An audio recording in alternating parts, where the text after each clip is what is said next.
In this video, I'm going to show you how to clear Coinbase app cache. So what are you going to do on your phone here? So go to settings on your phone.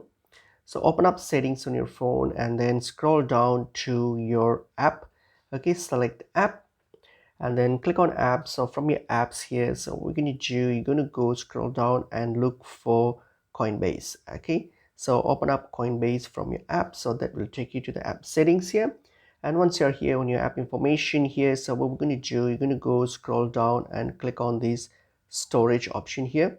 So click on the storage option. From here you have an option to delete the cache, so just simply click on the clear cache option underneath. So click on clear cache and that's it. It will clear the cache for you.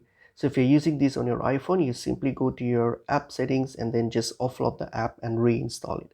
And that's basically how you can clear the cache on your phone. So it's very pretty simple and easy, straightforward process.